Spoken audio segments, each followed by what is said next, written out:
ఇప్పటికి నీ దగ్గర భర్త చనిపోతే ఇంట్లో ఒకరికే ఇస్తావు నువ్వు 2000 రూపాయలు, ఆయన చనిపోతే బారు చెప్పారు మీకు మారుస్తలేరు.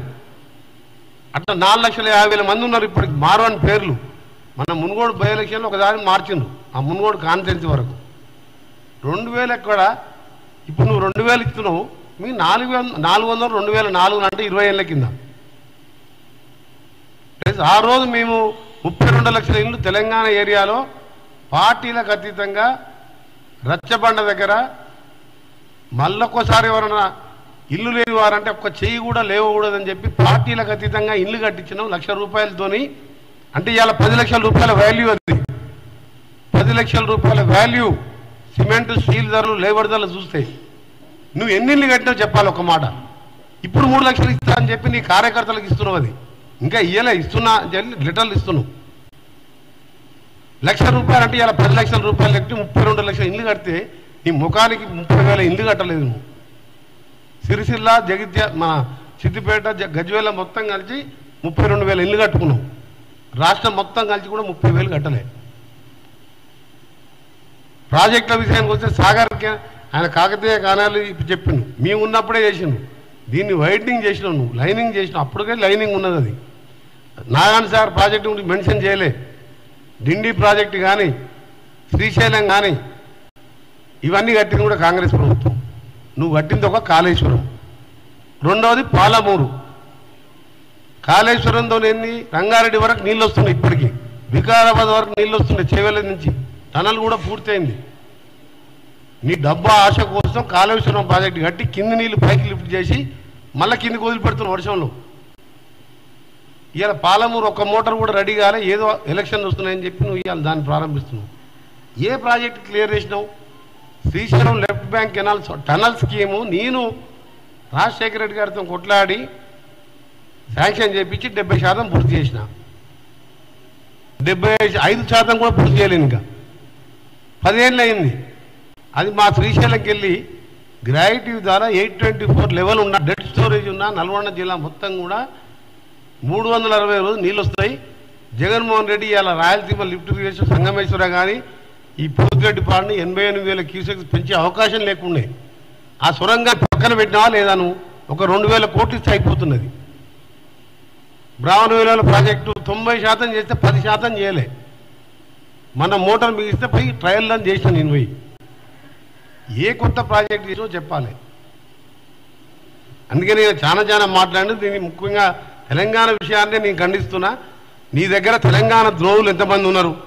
నాగేందర్ కట్టె పట్టుకొని ఇష్టం ఉన్నట్టు మేము రాజీనామా చేసి నేను మంత్రి పదవి నిరాదీక్ష చేసే సమయంలో నా ఎమ్మటి అందరు కాంగ్రెస్ వాదులు అందరూ వచ్చిండ్రు. సరే కొందరు చేయకుండొచ్చు, కానీ నాగేందర్ కట్టె పట్టుకొని ఇష్టం ఉన్నట్టు తెలంగాణ వాదులను కొట్టిండు. ఆ నాగేందర్ ఏ పార్టీలో ఉన్నాడు? తలసాని శ్రీనివాస్ యాదవ్, అరే కేసీఆర్ ఇదే మాట నీకు రికార్డులో చూపిస్తా. ఫుట్బాల్ లాగా ఆడితే తంతే అవతల వాడితో హైదరాబాద్ రాకుండా అన్నాడు. ఏ పార్టీలో మంత్రి ఉన్నాడు? మాగంటి గోపీనాథ్, అరికపూడి గాంధీ, వీరికి ఏమైనా సంబంధమా తెలంగాణకు? మల్లారెడ్డి కాలే పాలమ్ముకుండు పూలమ్ముకుండు భూములు కబ్జా చేసిండు. ఏం తెలంగాణ ఉద్యమం సంబంధం అని మంత్రి పదవి ఇచ్చినావు? పట్నం మహేందర్ రెడ్డి తెలంగాణ ఉద్యమంలో ఉన్నాడా? సబితా ఇంద్రారెడ్డి కిరణ్ కుమార్ రెడ్డి దగ్గర ఉన్నాడు. ఆమె మంత్రి పదవి ఇప్పుడు ఎందుకు ఇచ్చినావు? తెలంగాణ ద్రోహులంతా నీ క్యాబినెట్లో పెట్టుకొని నువ్వు ఉల్టా కాంగ్రెస్ పార్టీ మొత్తం తెలంగాణ ద్రోహులు అని ఏదో మాట్లాడండి. చాలా పాయింట్లు ఉన్నాయి, మీరు ఏమైనా అడిగితే దానికి ఆన్సర్ చెప్తా. కానీ తెలంగాణ ద్రోహం అంతా నీ క్యాబినెటే. తెలంగాణకు మా ఎంపీలు బొన్నం ప్రభాకర్ కన్వీనర్గా మా ఎంపీలని సొంత పార్టీలో సస్పెండ్ చేసిన చరిత్ర ఈ 70 ఏళ్ల చరిత్రలో ఎక్కడ కూడా లేదు. స్పీకర్ ఉండి అధికార పార్టీ ఎంపీలు కూడా సస్పెండ్ కాబడ్డారంటే చరిత్రలో మొదటిసారి. ఆ ఎంపీలందరూ బతికే ఉన్నారు. 5 ఏళ్ళు నువ్వు ఎంపీ ఉన్నావు, విజయశాంతి ఉండే, విజయశాంతి ఆమె వేరే వెళ్ళిపోయింది. నువ్వు ఒక్కసారి జై తెలంగాణ అన్నాడు ఆ పార్లమెంట్లో. తెలంగాణ మీద ప్రసంగించింది ఆయన. మా ఎంపీలు సొంత పార్టీ ఎదిరిస్తే సోనియా గాంధీ హౌజ్లో ఉండి సస్పెండ్ చేయించింది. నేను సొంత పార్టీ కిరణ్ కుమార్ రెడ్డి అడ్డం పడితే మంత్రి పదవి రాజీనామా చేసి గవర్నర్కి లేఖ ఇచ్చిన, సీఎంకి ఇయ్యలే. నిరాహార దీక్ష చేస్తే నీ టీఆర్ఎస్లో ఉన్న ఆయన లేడప్పుడు టీఆర్ఎస్ ఉన్నప్పుడున్న ఎమ్మెల్యే హరీష్ రావు అందరూ రోజు నా దగ్గరికి వచ్చేది నల్గొండకు. అంటే నేను కాంగ్రెస్ పార్టీ కాదా? తెలంగాణ ద్రోహులంతా నీ క్యాబినెట్లా నీకు ఎమ్మెల్యేలుగా ఉన్నారు. పువ్వాడ అజయ్కి ఏం సంబంధం? తెలంగాణ ఉద్యమానికి ఏం సంబంధం? ఆయన చిట్చాటం పెట్టిన దాన్ని ఎందుకంటే మీరు అన్ని టీవీలలో వస్తున్నది, పేపర్లో రేపు వస్తుంది కాబట్టి నేను చాలా సీరియస్గా చెప్తున్నా. కేటీఆర్ మళ్ళీ ఒకసారి ఈ కాంగ్రెస్ పార్టీ లేకుంటే తెలంగాణ రాదు. కేసీఆర్ మీ నాయననే ఒప్పుకున్నాడు, అసెంబ్లీ దిక్కులో ఉన్నది, నీకు పాపం తగులుతుంది చెప్తున్నా. సోనియా గాంధీ లేకుంటే ఆ భవిష్యత్తులో ఏ లీడర్ ఉన్నా రాదు. ఎవరు ఒప్పుకున్నా ఒప్పుకోకపోయినా సత్యం ఇది. ఆమె తెలంగాణ దేవత అని 14 మంది హరీష్ రావుని వాళ్ళ భార్యను పక్కన పెట్టి నీ సొంత కుటుంబ సభ్యులను పోయి కలిసి వచ్చి ఆమె దగ్గర టీ తాగి బయటకు వచ్చి గ్రూప్ ఫోటో దిగిన సంగతి మర్చిపోయినావా? ఎందుకు కలిసినా కేసీఆర్ సోనియా గాంధీని? కేటీఆర్ నీకు మీ నాయన మీ అక్కలు చెల్లెళ్ళు అత్తలు ఎందుకు పోయారు మీరు? సోనియా గాంధీ తెలంగాణ ఇచ్చిన కృతజ్ఞత పోయి ఎందుకు చెప్పినావు నువ్వు? పనికిరాని మాటలు మాట్లాడకు. ఇప్పటికెళ్ళైనా కాంగ్రెస్ పార్టీ జోలికి రావద్దు. నువ్వు చేసిన అధికారం ఏంది? 10 ఏళ్ళు అయింది.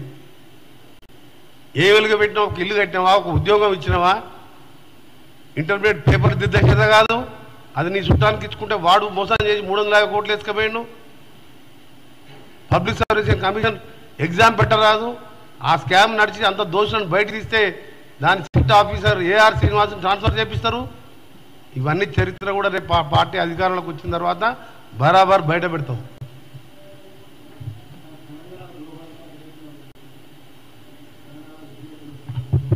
అదే తెలంగాణ ద్రోహి నాగేందని ఫస్ట్ తీసేయాలి.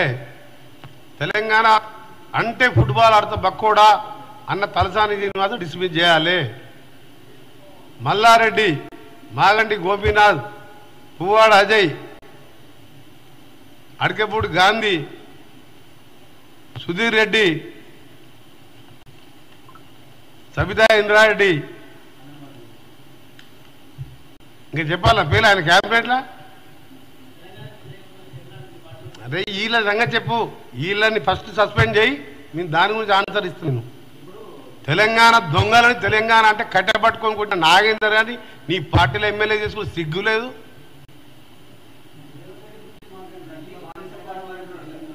అరే నేను అడిగిన దానికి కేటీఆర్ సూటిగా ప్రశ్నిస్తున్నా.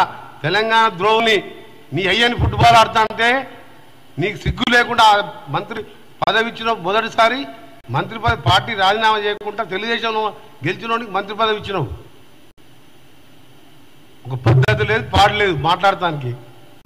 ఈ చిట్చాట్ అని చెప్పి ఎటు కూడా ఉందని చెప్పి అంటే అమెరికా వచ్చి పెద్ద చేసినట్టు outer ring road, PV Narasimha express highway, international airport ఆ ఏరియాలో కట్టేబట్టే, ఔటర్ రింగ్ రోడ్ కట్టబట్టే ఇన్ని ఐటీ కంపెనీలు ఎందుకు వస్తున్నాయంటే ఎయిర్పోర్ట్ తీస్తే 15 మినిట్స్లో నేను ఐటీ మినిస్టర్గా చేసినప్పుడే 35,000 ఎక్స్పోర్ట్స్ ఉన్నాయి. కానీ సెకండ్ ఉన్నాం. ఇప్పుడు కూడా బెంగళూరు 5 లక్షల కోట్ల ఎక్స్పోర్ట్ ఉన్నది. నువ్వు ఎక్కడున్నావు?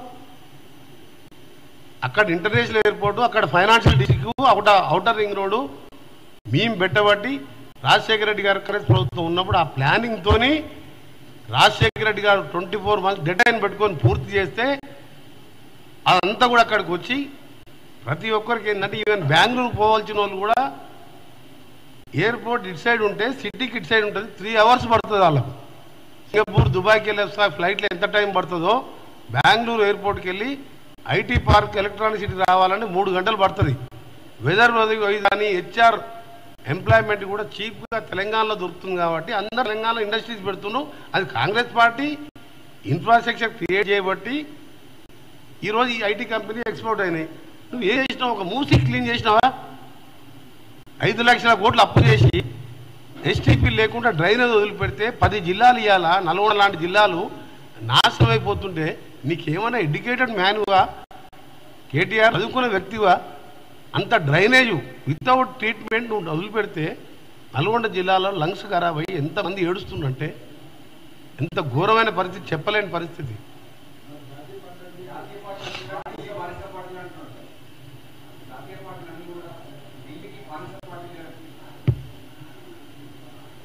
దీన్ని జోక్ ఏం చెప్పాలంటే మహబూబ్నగర్లోనో పద్మాదేవనో అడుగుతూ చెప్తుంది. ఆయన పద్మాదేవన డిప్యూటీ స్పీకరా ప్రగతి భవన్ పోతే అపాయింట్మెంట్ నీ పేరు లేదంటే నువ్వు 100 కిలోమీటర్ స్పీడ్లో రివర్స్లో వచ్చింది ఆ డ్రైవరు. టీవీలలో చూసిందా? ఇంకొక ఆయన మహమూద్ అలీ, ఆయన ఓటు లేదు పీటు లేదు అని చెప్తే 4 ఓట్లు వచ్చేది కాదు. ఏమైనా దట్టి కడతా అని పనికొస్తాడు. ఏ ఫంక్షన్ పోగానే లేవగానే కేసీఆర్కి సైడ్ కూడా కడుతుంటాడు. ఆయన 120 స్పీడ్లు వచ్చింది అనుకోడు. హోమ్ మినిస్టర్ కారు చల్ బయటకు నాడు, నీకు అపాయింట్మెంట్ లేదు పోని. ఎవరిది ఆ బానిసత్వం? ఎవరిది ఆ బానిసత్వ పార్టీ? కాంగ్రెస్ పార్టీలో సర్పంచ్ రాజశేఖర రెడ్డి బెడ్రూమ్లో పోయేది.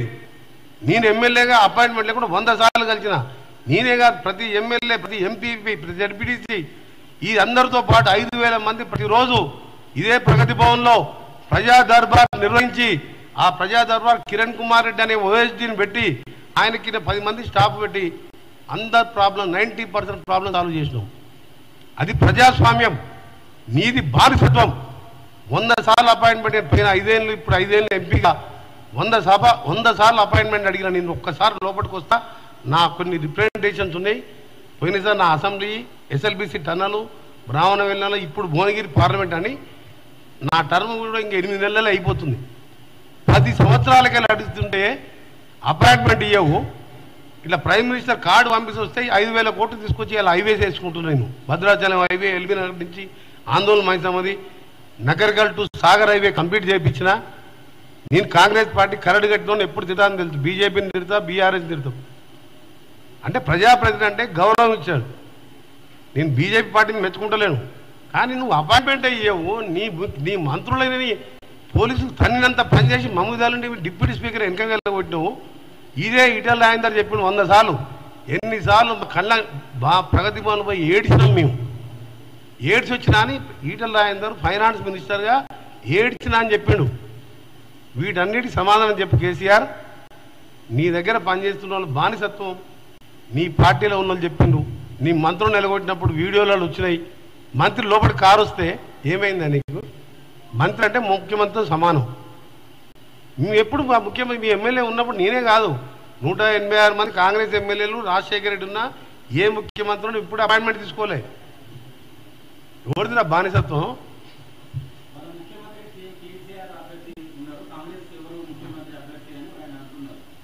అంటే ముఖ్యమంత్రి ఈయన ఉన్నాడు, నెక్స్ట్ కేటీఆర్, తర్వాత హిమాంశు ఉంటాడు.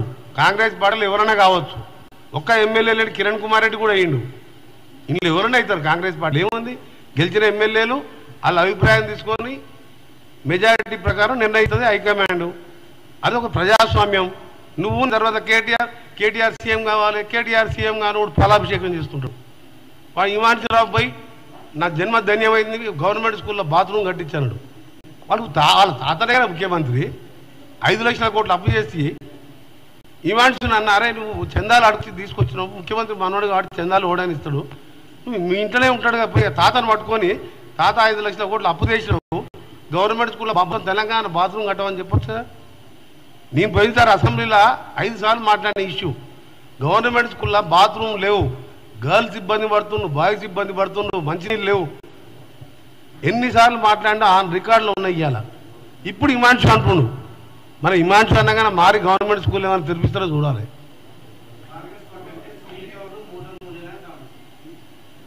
మొన్న మనిషికి 115 టికెట్లు ఇచ్చి మనిషికి 10 కోట్ల రూపాయల క్యాష్ ఇచ్చి పంపించినట్టు మాకు ఇన్ఫర్మేషన్ ఉన్నది. ఎవరు చెప్పారంటే తీసుకున్న టీఆర్ఎస్ ఎమ్మెల్యేలు చెప్పిండు. ఈ తొలి విడత ఖర్చులో మనిషికి 10 కోట్లు తీసుకుపోవని చెప్పిండు.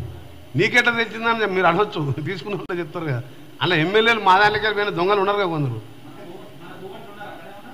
మన కోట్లు కాదు, వాళ్ళకు మనకు వెల్విషన్లు వస్తున్నారు అక్కడ. వాడంటే నేను గెలవాలి అని గవర్నమెంట్ ఓడిపోవాలి, కాంగ్రెస్ రావాలనుకున్న వాళ్ళు చాలా మంది ఉన్నారు అక్కడ.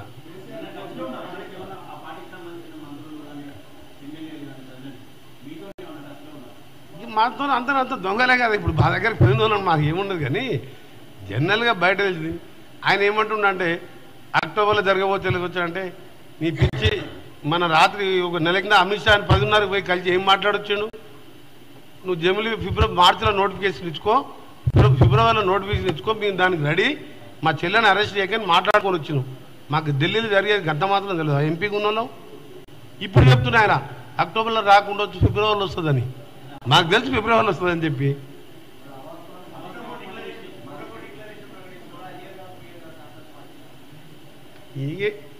ఇంక నీకు అన్ని చెప్పాలంటే ఆడ manifesto committee meeting Sridhar Babu గారు ఆహ్వానించి కొన్ని పైన చెప్తాను నన్ను కాదు పూటకో డిక్లరేషన్ కాదు నీ డిక్లరేషన్ ఏంది మొదటి డిక్లరేషన్ 2001 పార్టీ పెట్టినప్పుడు ఏంది పునాదక్షణ బాబుజీ ఇంట్లో మొదటి తెలంగాణ ఎప్పుడు వచ్చినా మొదటి ముఖ్యమంత్రి ముఖ్యమంత్రి దళితుని చేస్తా చేయలేకపోతే చేసి కాపలా కుక్కలాగా ఉంటా చేయలేకపోతే నా బాడీ మీద తల ఉండదు అంటే మొండెంతో తిరుగుతా 3 ఎకరాలు ఇస్తా ఆల్రెడీ 1 ఉంటే 2 యాడ్ చేస్తా 2 ఉంటే 1 యాడ్ చేస్తా బోర్ వేస్తా మోటార్ వేస్తా రైతుని చేస్తా ఇట్లా మొదలైన కథ ఏడుకొచ్చిందంటే ఇవాళ దళితులకు ఔటర్ రింగ్ రోడ్ అమ్మి మేమే ఔటర్ రింగ్ రోడ్ 6,500 కోట్లు ఖర్చు పెట్టి రోంగేస్తే 30 ఏళ్ళ కంటే మొత్తం అమ్మినట్టే లెక్క అది 30 ఏళ్ళకి 7,000 కోట్లు తీసుకొని ఆ సొమ్ము రేపు హైకోర్టులో ఇచ్చిన నిన్న ఒక లేఖ